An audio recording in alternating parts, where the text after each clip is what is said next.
acara inti, yakni tausiah yang akan disampaikan oleh Kiai Fathul Muin selaku Ketua Tanfiziyah Kecamatan Sungai Bahar. Falyatafaddal ziyaratuhu mashkuran. Ahlan wa sahlan bin nabi.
Assalamualaikum warahmatullahi wabarakatuh.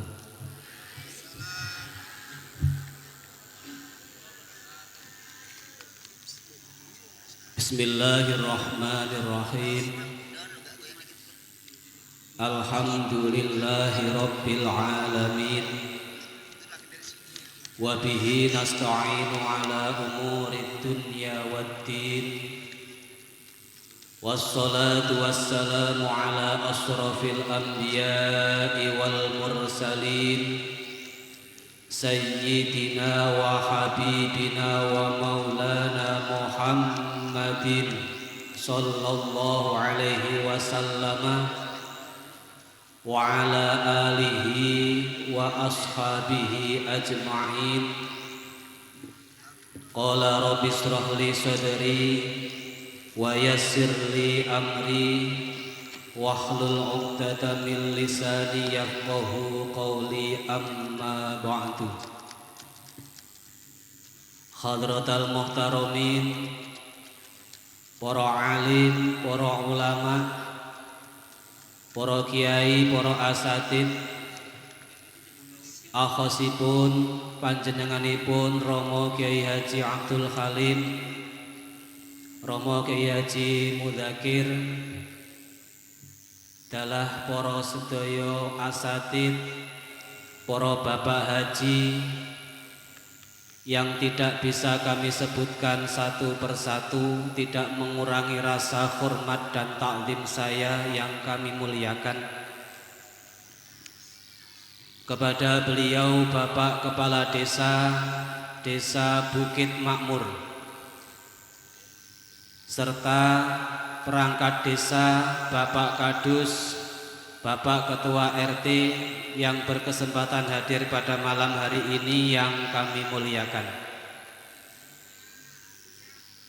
Kepada panitia pengajian Kliwonan sekaligus peringatan Isra wal Mi'raj pada sore hari ini yang kami muliakan. Hadirina wal hadirat, adik-adik Jam'iyah Hadroh, ibu-ibu muslimat fatayat, semuanya yang berbahagia juga yang kami muliakan. Bismillah, alhamdulillah. Pada kesempatan yang sangat baik ini, mari kita panjatkan rasa syukur kita kehadirat Allah Subhanahu wa Ta'ala, yang mana hingga pada detik ini kita masih diberikan banyak sekali kenikmatan oleh Allah, terutama nikmatul iman, juga nikmatul Islam, serta kenikmatan sehat jasmani dan ruhani, sehingga pada saat ini kita dapat hadir thalabul ilmi di tempat yang mubarak ini tanpa ada halangan suatu apapun, dengan terus bermohon kepada Allah semoga hadir kita semua pada kesempatan sore hari ini dicatat oleh Allah menjadi amal sholihah, amal yang senantiasa mendapat ridho dari Allah Subhanahu wa ta'ala. Amin ya rabbal alamin. Salawat deriring salam semoga tetap tercurahkan kepada junjungan kita Nabi besar Muhammad sallallahu alaihi wasallam, dengan harapan semoga kita semua termasuk ke dalam golongan umat yang nanti akan mendapat syafaatnya di yaumil qiyamah. Amin ya rabbal alamin. Hadirin wal hadirat rahimakumullah. Alhamdulillah, di bulan ini kita diberikan panjang umur hingga diizinkan oleh Allah masih menjumpai bulan yang mulia, yaitu bulan Rajab, yang mana di dalam bulan Rajab tersebut ada peristiwa yang sangat agung, yaitu di Isra Mi'rajkannya Nabi kita Muhammad sallallahu alaihi wasallam. Diceritakan dalam Al-Qur'anul Karim, A'udzu billahi minasyaitonir rajim. Subhanalladzi asra. Cerita-cerita tentang kisah-kisah Nabi sebelumnya ini diceritakan dalam Al-Quran, tidak ada yang dimulai dengan kalimah tasbih. Cerita Nabi Ibrahim, cerita Nabi Adam, cerita Nabi Nuh dan nabi-nabi terdahulu tidak ada diceritakan dalam Al-Quran diawali dengan kalimah tasbih. Hanya cerita tentang di Isra Mi'rajkannya Nabi Muhammad sallallahu alaihi wasallam diistimewakan oleh Allah diawali dengan kalimah tasbih. Subhanalladzi. Asline lek umpama pantes ngoten subhanallahul ladzi. Subhanalladzi asra. Kemudian lafaz yang kedua yaitu asra. Ini artinya kita memahami Isra wal Mi'raj ini tidak boleh hanya dengan logika. Karena lafaz asra ini artinya Rasulullah Muhammad sallallahu alaihi wasallam itu dijalankan oleh Allah Subhanahu wa ta'ala.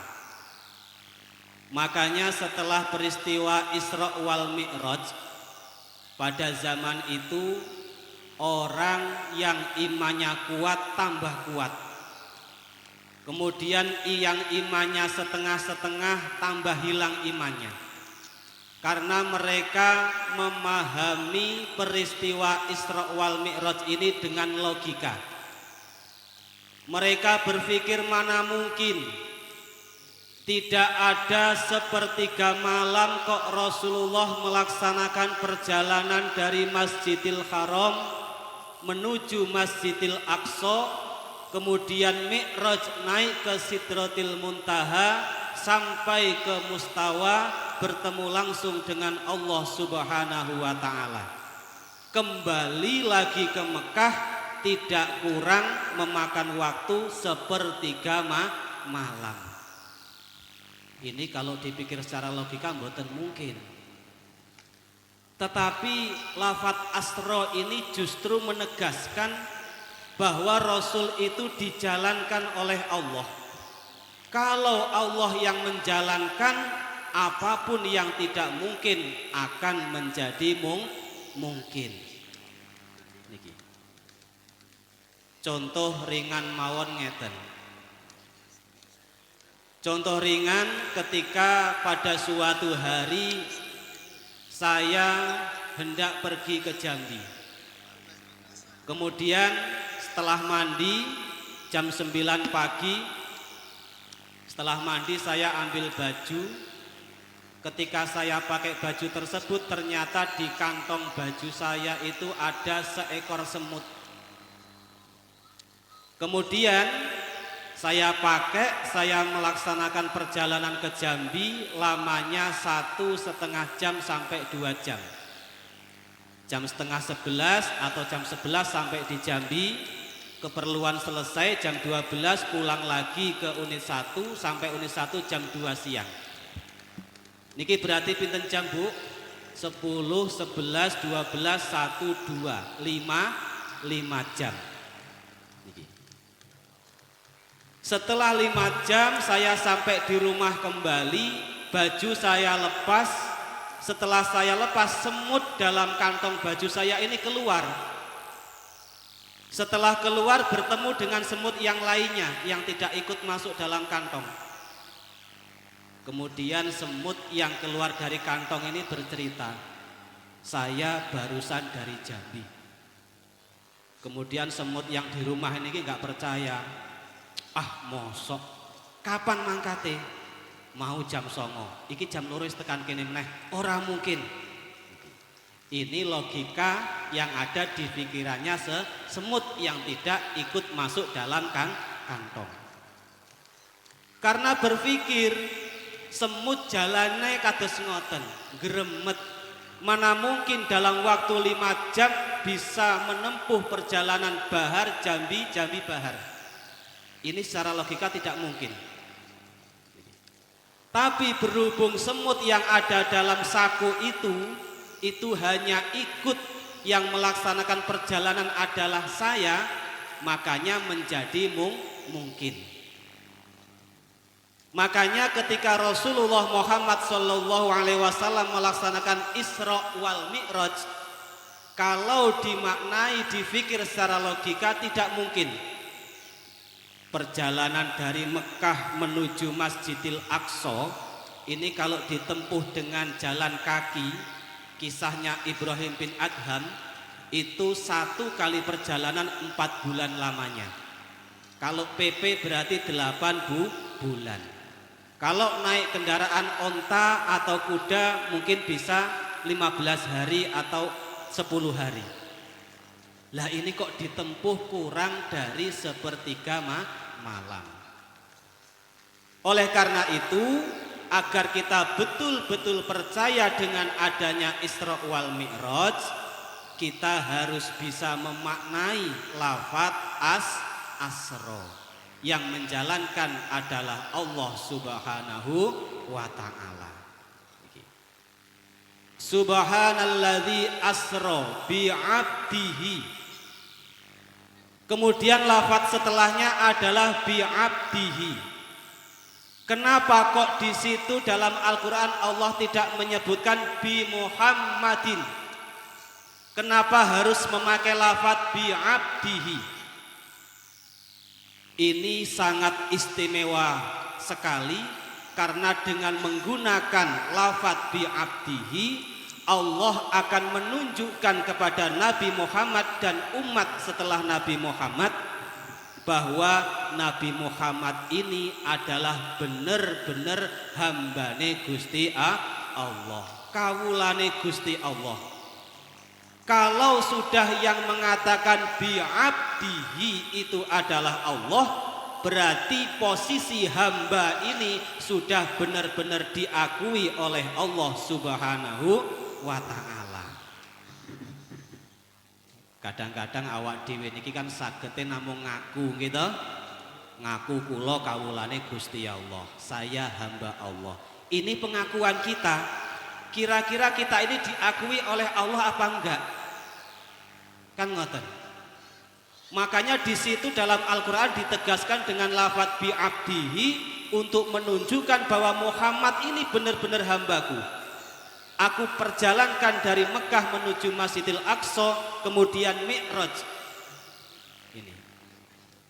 Kemudian makna yang kedua, lafadz bi abdihi ini adalah menunjukkan bahwa Nabi Muhammad juga kita semua ini kedudukannya tetap bagaimanapun juga adalah hamba Allah Subhanahu wa ta'ala. Tetapi posisi Nabi Muhammad sallallahu alaihi wasallam mempunyai posisi yang sangat istimewa walaupun podo-podo kawulane Gusti Allah. Beliau sangat istimewa karena hanya beliaulah yang diperjalankan oleh Allah seperti itu, seperti peristiwa yang kita peringati pada hari ini, yaitu Isra wal Mi'raj.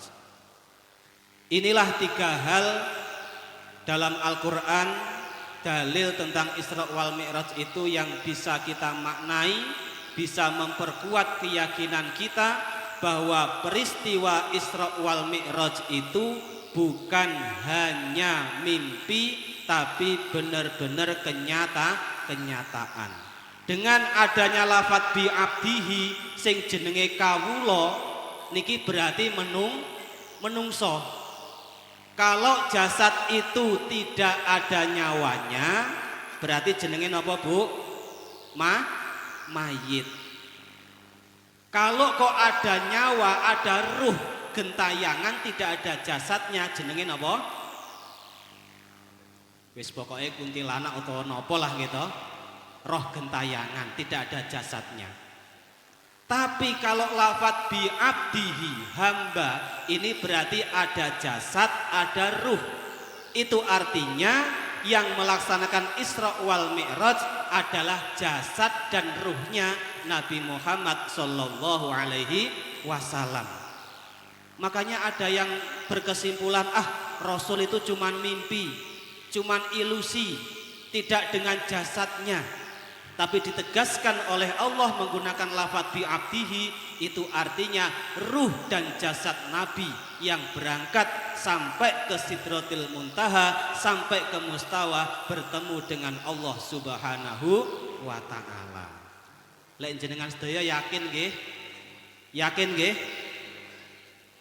Karena lek mboten yakin mangke saged ngikis keimanan kita sedaya. Jadi apapun peristiwa yang dialami oleh Rasulullah niki kita kedah yakin, kersane tambah kandel imani. Keranten keimanan ini kalau tidak kita pupuk dengan hal-hal demikian, sing jenenge iman niku gampang coplok. Makanya ada yang mengatakan ketika seseorang melakukan zina, maka ketika berzina dia tidak punya iman. Ketika seseorang mencuri, ketika mencuri orang itu tidak punya iman. Itu artinya apa? Ketika dalam tubuh manusia, dalam hati manusia ada iman, kemudian dia melakukan pencurian, mencuri, maka imannya lepas. Setelah mencuri, kemudian imannya masuk lagi. Jadi iman niki nggih coplok-coplokan ngoten lho, Bu. Ketika kita maksiat, pergi imannya. Ketika kita taat, iman kita bertempat lagi dalam hati kita. Oleh karena itu supaya iman niki tetap ada dalam hati kita, niki nggih kudu dipupuk dengan keimanan-keimanan, termasuk mengimani peristiwa Isra wal Mi'raj Nabi Muhammad sallallahu alaihi wasallam. Pun niku sing masalah Isra wal Mi'raj. Kemudian tujuane Kanjeng Nabi di Isra Mi'rajkan oleh Allah niki akan menerima perintah yang luar biasa. Pun paham sedaya inggih menika salat 5 waktu niki. Kenapa kalau ibadah haji, zakat, puasa ini hanya lewat malaikat Jibril Allah menyampaikan. Tapi kenapa yang sholat ini kok Allah bertemu langsung dengan Rasulullah? Ini menunjukkan bahwa ibadah sholat 5 waktu ini sangat-sangat istimewa di mata Allah Subhanahu wa ta'ala. Makane wong niku lek salate apik, fa insyaallah ngibadah liyane nderek sae. Tapi walaupun hajinya niku setahun sekali haji, umrohnya sebulan sekali umroh, sedekahnya di mana-mana, puasa sunnahnya luar biasa, tapi salate mboten diopeni, niku nggih wallahu a'lam bisawab ngibadah liyane niku. Niki. Kemudian salat ini harus terus kita benahi setiap hari. Kadang-kadang awak dhewe niki wis rumangsa sudah merasa salatku wis bener. Salatku wis sempurna. Ngoten nggih Bu nggih? Makanya tidak ada kemauan kemudian ditutup lagi dengan rasa gengsi, tidak mau memperbaiki salatnya sesuai dengan syariat Islam. Salat niki kudu dimulai dengan benere nglakoni wudu niki. Lek wudune ora sah otomatis salate nggih mboten sah. Wudune kudu sing sempurna. Termasuk membasuh muka, kemudian membasuh tangan niku nggih ampun cuma ipik-ipik sing penting teles mboten. Niku lek cara fikih enten pelanggerane sedaya, ada batasan-batasannya.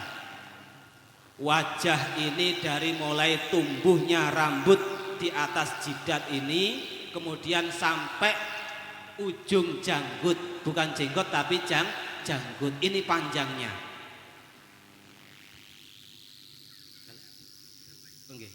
Kemudian luasnya dari mulai ada daging tumbuh sedikit di kuping sebelah kiri sampai di kuping sebelah kanan. Niki luasnya, lebarnya.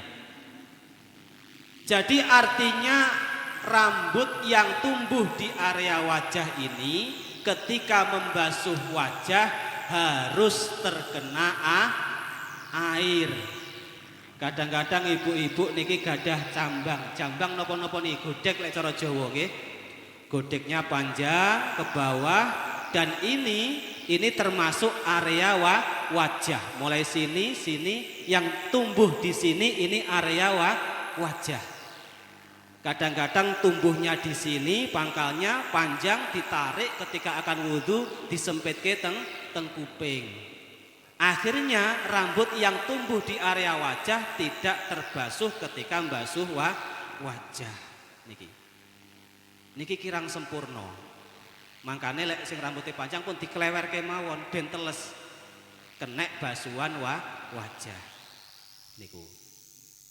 Kemudian yang tangan ilal mirfaqoini sampai dengan sikut loro ini artinya kita membasuhnya harus lebih ke atas sedikit melebihi sikut kalih. Jangan dipaskan apalagi sampai kurang. Pun jenengan kalau pergi ke Jambi dikatakan sampai di kota Jambi itu jenengan ketika berdiri di bawah gapura pal 10 atau maju lagi. Yang jelas dikatakan masuk wilayah Jambi ketika kita melewati gapura pal 10 maju selangkah atau 2 langkah, berarti masuk wilayah Jambi. Kalau jenengan hanya berdiri di bawah gapura itu belum dikatakan sampai ke Jambi.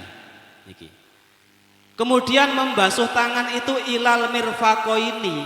Ini bukan hanya sampai di sikut tapi lebihilah sedikit di atas siku atau sikut niku. Niki termasuk babakan wudu jenengan perlu kaji melih datang para kiai teng mriki para asatid dipelajari melih ampun gengsi. Aku wis gedhe wis tuwa isin karo anakku arep takon bab ngono kuwi. Ampun isin. Thalabul ilmi faridatun ala kulli muslimin wa muslimatin minal mahdi ilal lahdi.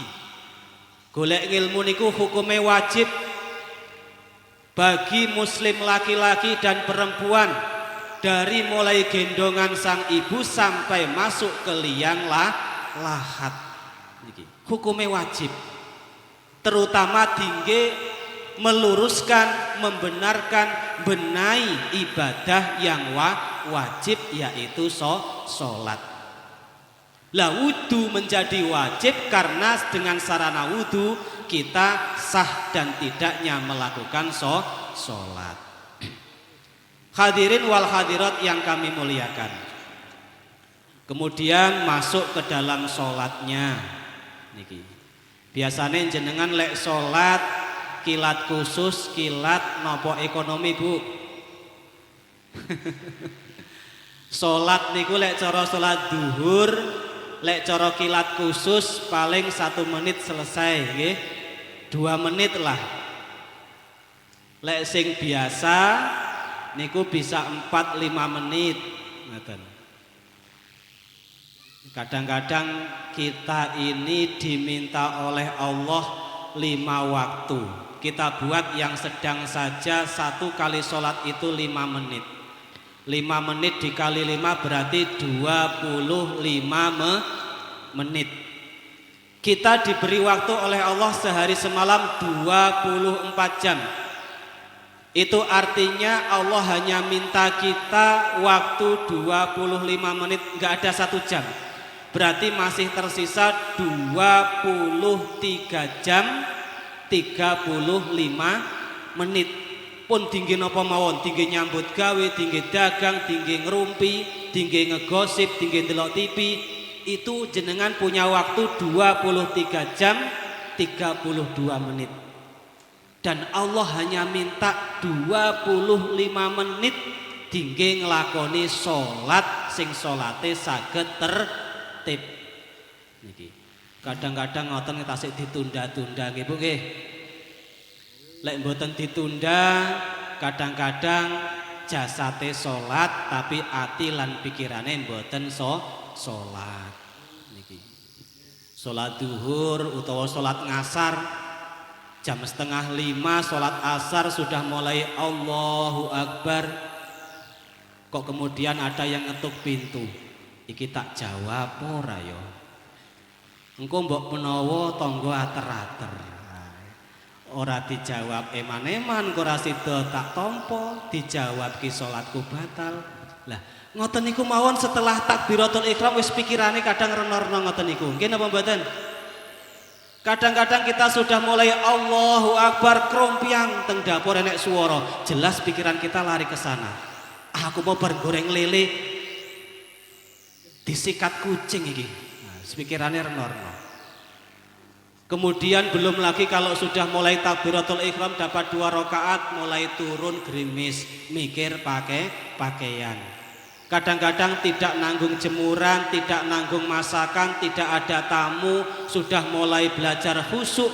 Allahu Akbar, pikirannya dadi kelingan rego sawit gitu, lego lombok, rego brambang, sak pinunggalane. Apalagi ini di media sosial khususnya emak-emak niki wis mulai do browsing gamis. Nggih napa mboten? Wong kula ngertos kok niku gitu. Wong bojo kula niku wis dudoi Mas, iki kupel. Anake dhewe 3, dhewe 2, 5. Piro dik regane? 1.250.000. Masyaallah. Pun ngabani, iki kudu dipesen saiki lho Mas. Seminggu neh ditutup. Niki kula yakin mboten tok bojo kula mawon niki. Ibu-ibu yang lain juga sudah mulai seperti itu. Mikirne engko anake mbarep bajune apa, pakne bajune apa. Ibunya sendiri apa? Yang Aulia apa Venuza sing regane 500-an punjul niku nggih. Enten mboten? Pun daripada tukone Aulia rego 600 beto teng pasar unit 5 niku damel salin sak keluarga saged. Tapi nggih ampun daster nggih, sing penting nutupi ngaurat. Ibu-ibu yang kami muliakan, nikulah kadang kita memfokuskan waktu hanya untuk Allah ketika sholat niku angele luar biasa niki.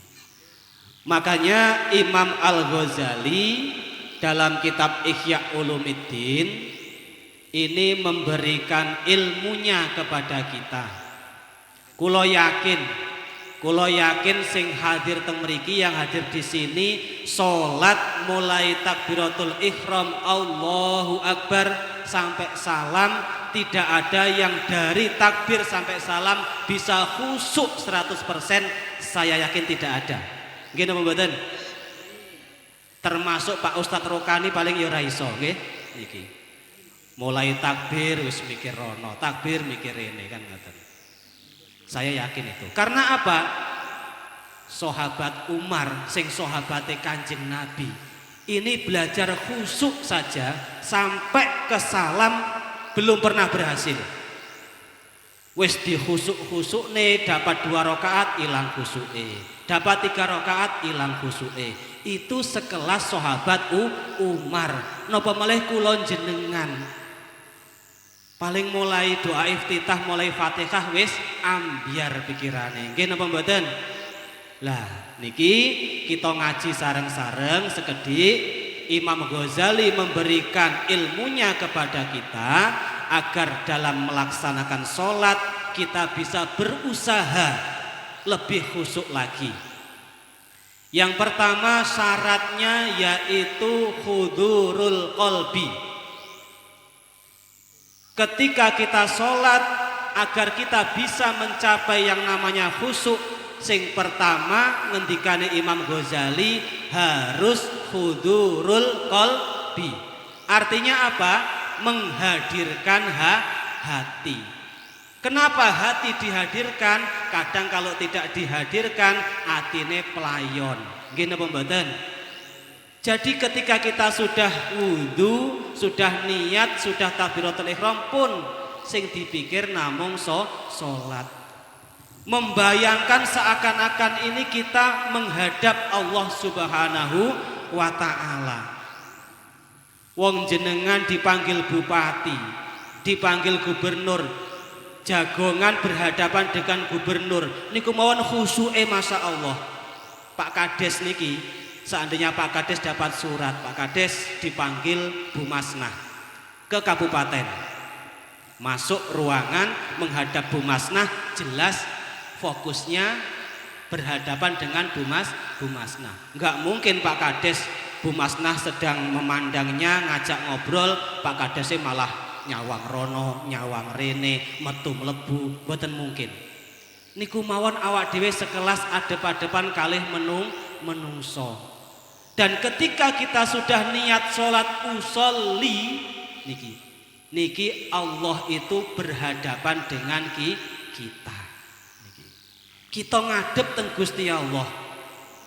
Makanya jasad kita tidak boleh tolah-toleh, pun hati kita juga tidak boleh tolah-toleh. Makanya oleh Imam Ghazali syarat yang pertama harus hudurul qalbi. Atine kudu madhep temenanan dhateng Gusti Allah niki. Pun setelah itu kata Imam Al-Ghazali yang kedua yaitu at-tafahum. Napa niku? Memahami setiap kata yang kita baca dalam sholat. Kadang-kadang tasik ngeles, mboten ngerti artine, wis rapopo ora ngerti artine, yang penting dibayangkan seakan-akan tulisan yang kita baca dalam sholat itu jalan di depan mata kita. Ngaten. Mulai dari usolli fardhu dhuhri arba'a raka'atin mustaqbilal qiblati lillahi ta'ala Allahu akbar kabira walhamdulillahi katsira. Doa iftitah, ketika membaca doa iftitah benar-benar dihayati, inni wajjahtu wajhiya lilladzi fataras samawati wal ard, dan seterusnya. Setelah itu ketika masuk membaca Fatihah juga dihayati, terlebih ketika iyyaka na'budu wa iyyaka nasta'in. Karena permohonan doa yang paling mustajabah itu adalah ketika dalam sholat. Tapi tidak disengaja kita ngangkat tangan nyuwun teng Gusti Allah mboten. Kita menghayati tafahum dengan ayat yang kita baca dalam sholat, itu kita intinya sudah berdoa. Iyyaka na'budu, hanya kepadamu ya Allah kami menyembah, wa iyyaka nasta'in, dan hanya kepadamu kami minta pertolongan. Lek cara salat duhur 4 rakaat niku lek iyyaka na'budu wa iyyaka nasta'in berarti 4 kali. Berdoanya kepada Allah juga berarti 4 kali. Hanya kepada Allah menyembah dan hanya juga kepada Allah minta pertolongan. Niki lho. Kemudian setelah at-tafahum, lek umpama blas ora ngerti artine, kadang-kadang doa iftitah juga belum hafal, hafale mung Fatihah karo kulhu. Nggih, Fatihah dengan kulhu itu dihayati. Ngoten. Kemudian ketika takbir intikal Allahu Akbar rukuk, lafaz takbir niki jenengan sedaya wis ngerti artine, artinya yaitu Allah Maha Besar. Ketika mengucapkan takbir dihayati, oh Allah ki bener-bener besar. Tujuannya apa? Setelah sholat, ketika beraktivitas agar tidak menganggap besar selain Allah, agar tidak menganggap besar kapling, tidak menganggap besar toko, tidak menganggap besar usaha kita. Itu kalau kita benar-benar menghayati kalimah Allahu Akbar. Niki. Kemudian yang ketiga kata Imam Ghazali yaitu at-ta'zim. Apa artinya? Mengagungkan Allah Subhanahu wa ta'ala. Jadi syaratnya khusuk selain hudurul qalbi, at-tafahum, yang ketiga yaitu at-ta'zim. Artinya ketika mulai niat sampai dengan salam, dalam hati, pikiran, jasad bener-bener ngagungne Gusti Allah. Makanya lek dicokot nyamuk kon ngempet, gitu. Ketika ada gangguan apa ken ngempet, ken belajar sing anteng, sing khusuk niku. Imam Ghazali menyarankan yang ketiga yaitu duwe rasa mengagungkan Allah Subhanahu wa ta'ala. Kemudian yang keempat kata Imam Al-Ghazali yaitu al-haibah. Al-haibah niki nopo? Rasa takut. Jadi jenengan kalau melaksanakan sholat jangan hanya wis udune cepet-cepet, sholatnya cepet-cepet, jentat-jentit selesai. Usahakan ketika dalam sholat tanamkan dalam hati yaitu rasa haibah. Napa niku? Rasa takut kepada Allah. Wedi ya Allah, kula wau wudune dereng sempurna, kula niki salate nggih dereng sempurna, kula nyuwun pangapura ya Allah. Jadi rasa takut itu luar biasa ketika sholat. Makanya sahabat Abu Bakar As-Siddiq niki salah satu sahabat yang paling sering nangis ketika melaksanakan sholat. Jadi rumangsa jasad, ati, pikirane disawang dening Gusti Allah. Dan merasa diri ini banyak dosa, banyak kemaksiatan, banyak kekhilafan. Akhirnya wedi.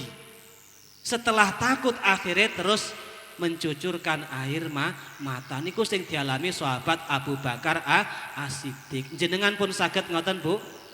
Ketika sholat nangis saged napa mboten? Dereng nggih.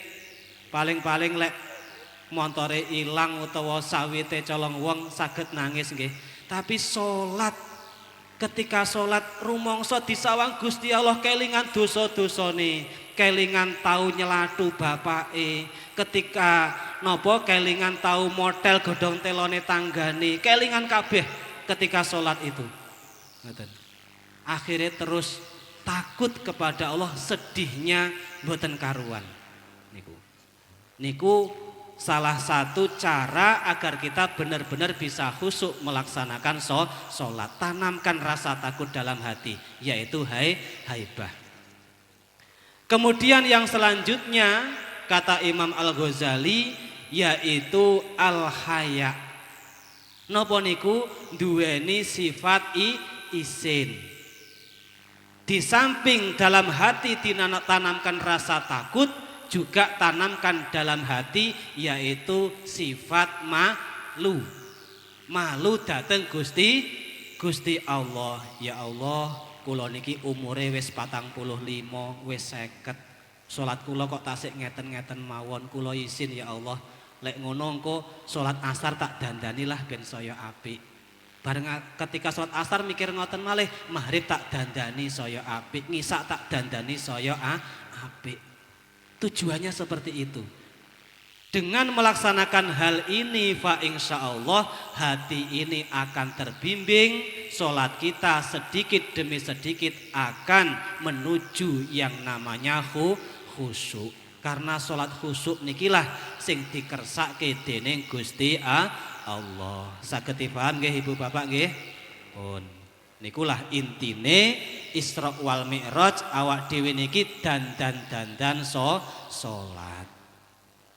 Hadirin wal hadirat yang kami muliakan, pun niki sing urusane hablum minallah, dengan memperingati Isra Mi'raj kita ces kembali, kita charger kembali semangat kita kangge nglakoni salat kanthi khusyuk.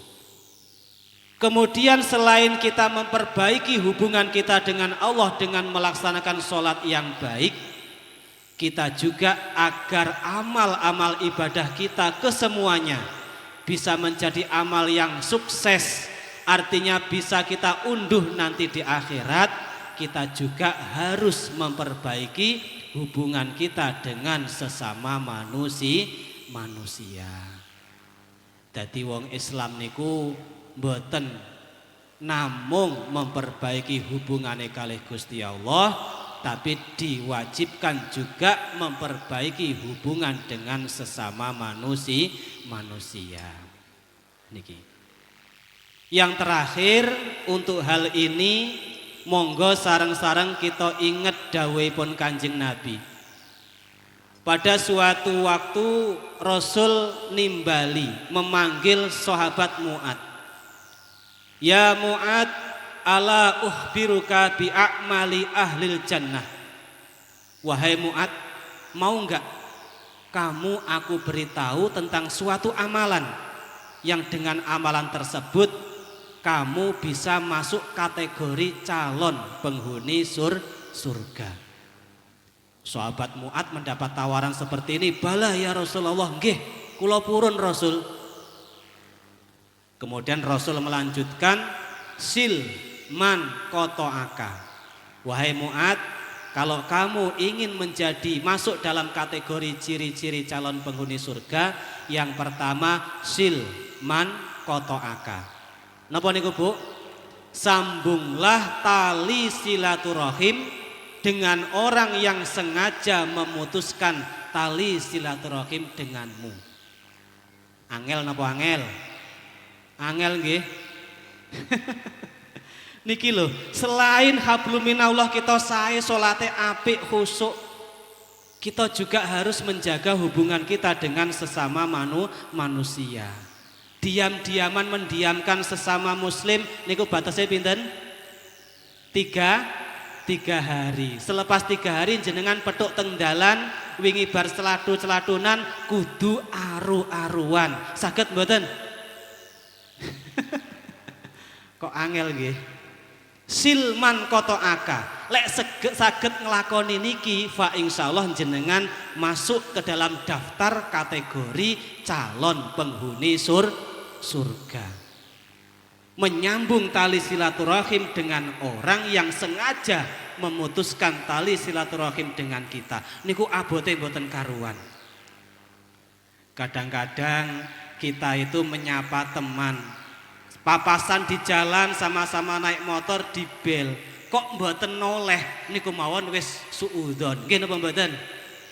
Peh gaya peh montore NMAX anyar tak bel ora noleh. Kan ngoten pikirane. Padahal jenengan tidak tahu sing didhisikne mung suudzone mawon. Tidak tahu kalau yang naik NMAX baru niku mikir angsuran mumet, diklakson ora krungu, fokus ke depan. Niki Jenengan sing lakson nganggo montor repret kok ora noleh pikirane wis ra karuan. Oh gaya numpak motor anyar diklakson ra noleh.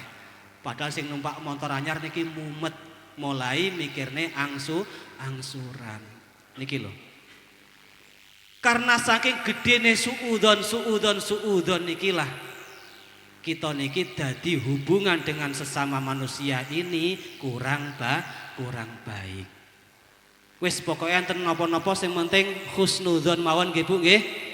Jenengan badhe tindak teng pasar, akan pergi ke pasar kok melihat tetangga kita sedang nyirami bunga depan rumah, kita sapa, "Monggo Mbak Yu, panggah ndingkluk mawon, mboten noleh."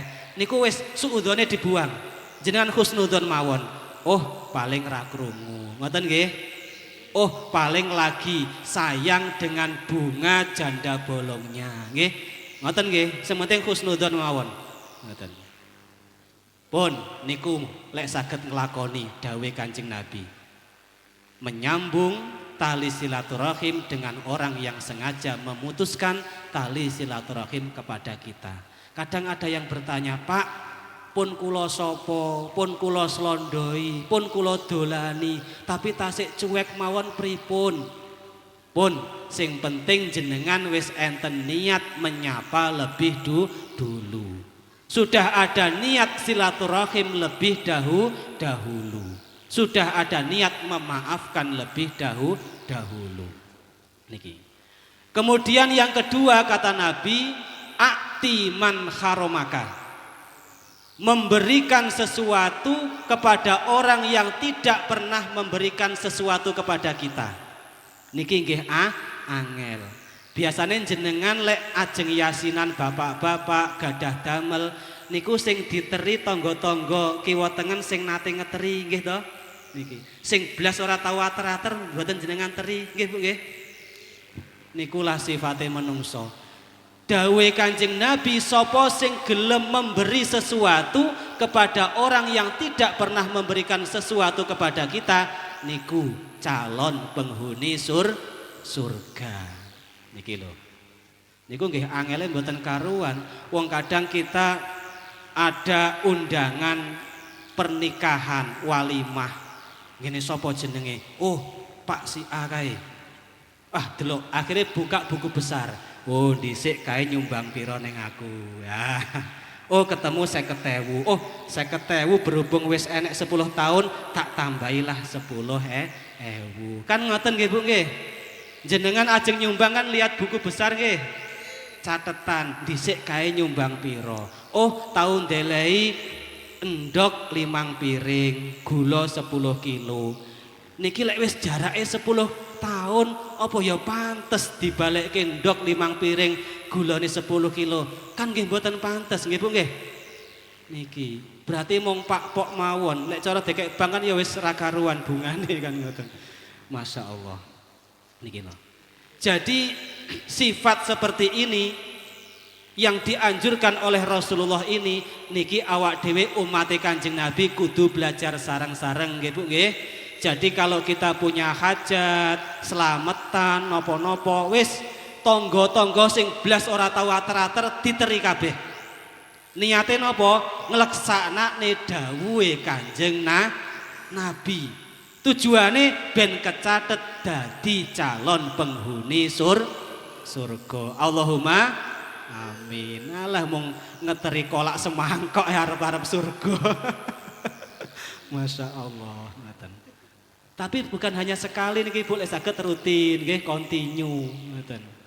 Pun yang ketiga kata Rasul yang terakhir, wa'fu amman dolamaka.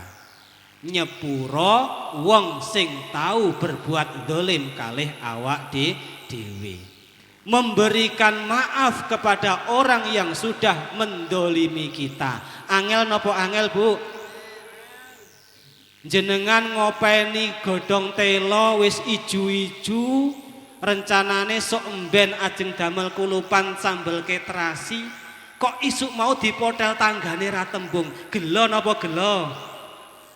Trasine kadung ditumbas, griye kadung ditumbas. Lah kok godhong telone ilang. pangan tonggo. Tonggo dengan enaknya aja namung sanjang, Mbak Yu ngapurane wingi dong telone tak potel. Arep muni iya abot, ora kok kepiye. Tetep bedongkol teng jero ati. Nggih napa mboten? Lah kalau sudah seperti ini jenengan maafkan, jenengan sepuro, fa insyaallah jenengan masuk kategori calon penghuni surga. Angel nggih? Angel. Masya Allah. Pun tiga niku untuk menjalin hubungan kita dengan sesama manusia, kula yakin barang siapa yang bisa melakukan tiga hal niku dadi wong apik. Nggih napa mboten? Apik di mata manusia juga sae teng ngersane Gusti Allah. Mergane perkara tiga niku abot kabeh. Sing lenggah teng mriki nyekel mik niki nggih dereng karuan saged nglampahi nggih. Mulane niki sareng-sareng monggo dengan peringatan Isra wal Mi'raj kita berusaha menjadi manusia yang baik kepada Allah, baik menjalin hubungan dengan Allah, juga baik menjalin hubungan dengan sesama manusia. Salate dibeneri, bacaan-bacaan yang ragu dibenarkan, ngaos malih dateng para asatid, para kiai teng mriki. Kemudian hubungan kita dengan sesama manusia diperbaiki. Fa insyaallah dua hal niku kita lampahi, kita sedaya angsal ridhone Gusti Allah. Amin ya rabbal alamin. Hadirin wal hadirat yang kami muliakan, demikian kiranya yang bisa kami sampaikan. Semoga sedikit ada manfaatnya untuk kita semua. Sekali lagi dengan peringatan Isra wal Mi'raj, mari kita charger kembali semangat kita untuk memperbaiki sholat lima waktu. Tidak hanya berhenti pada kita, tolong sholat anak-anak kita juga dikontrol, diingatkan ketika waktunya sholat. Terlebih sekarang anak-anak banyak waktu di rumah, ini tanggung jawab orang tua mengingatkan, memerintah sholat untuk anak-anaknya harus lebih ketat lagi. Mekaten nggih Ibu Bapak nggih, kathah lepat nyuwun pangapunten. Kita akhiri, wassalamualaikum warahmatullahi wabarakatuh. Alhamdulillah.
Kami haturkan terima kasih kepada Kyai Fatul Muin yang telah memberikan tausiah kepada kita semua. Semoga apa yang disampaikan dari beliau bermanfaat bagi kita semua. Amin amin ya rabbal alamin. Memasuki acara selanjutnya yakni doa yang akan dipimpin oleh Abah Kiai Haji Abdul Halim. Kepada beliau kami persilahkan dengan segala hormat.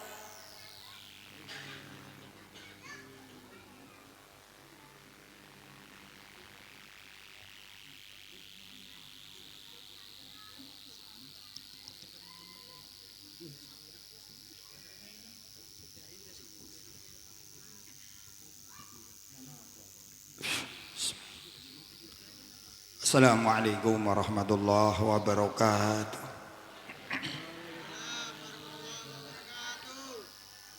Ala hadiniyah al-fatihah. A'udhu billahi minasyaitanir rajim.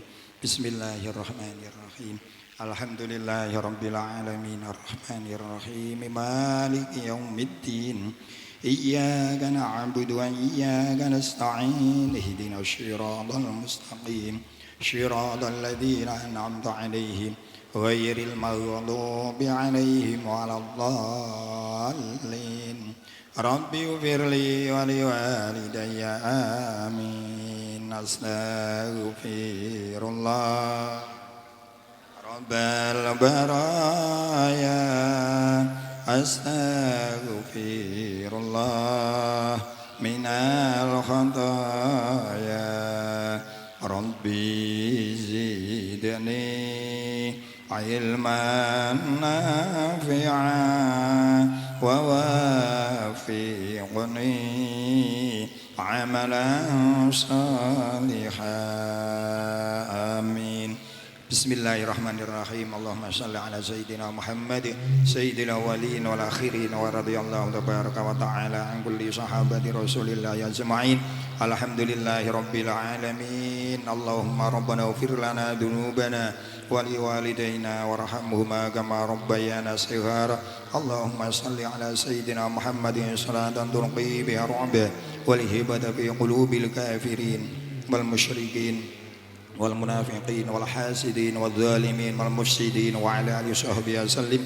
Allahumma ja'alna wa auladana wa talamidana wa talamidatina wa jama'atina wa ahlana wa dhurriyyatina min ahlil ilmin nafi' wa ahlil khair wa ahli qira'atil Qur'an wal islatur rahim wa la taj'alna wa iyyahum min ahli syarri wa dhurri wa tuhyan bi rahmatika ya arhamar rahimin.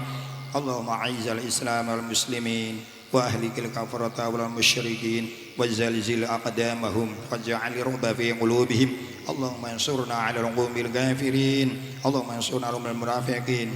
Allahumma ansurna 'alal minadh dhalimin ya Allah. Allahumma rabbana hab lana min azwajina wa dhurriyyatina qurrata 'ayun waj'alna lil muttaqina imaman. Allahumma rabbana atina fid dunya hasanah wa fil akhirati hasanah wa qina adzabannar. Wa sallallahu alaihi wasallam Muhammadil alifil ma'luf ujuburni hajatina walhamdulillahi rabbil alamin. Al-Fatihah. A'udzu billahi minasyaitonir rajim. Bismillahirrahmanirrahim. Alhamdulillahi rabbil alamin. Ar-Rahmanir Rahim. Maliki yaumiddin. Iyyaka na'budu wa iyyaka nasta'in. Ihdinas shiratal mustaqim. Shiratal ladzina an'amta 'alaihim ghairil maghdubi 'alaihim waladdallin. Rabbi ighfirli wa li taqabbalallahu minkum. Akhir kalam. Assalamualaikum warahmatullahi wabarakatuh.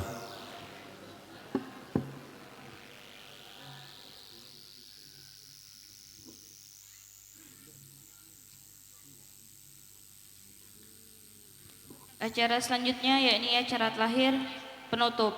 Marilah kita bersama-sama tutup acara pada sore hari ini dengan bersama-sama membaca hamdalah. Alhamdulillahi rabbil alamin. Subhanakallahumma wa bihamdika nasyhadu an la ilaha illa anta nastaghfiruka wa atubu ilaik. Saya selaku pembawa acara mohon maaf apabila ada kesalahan. Wabillahi taufiq wal hidayah. Wassalamualaikum warahmatullahi wabarakatuh.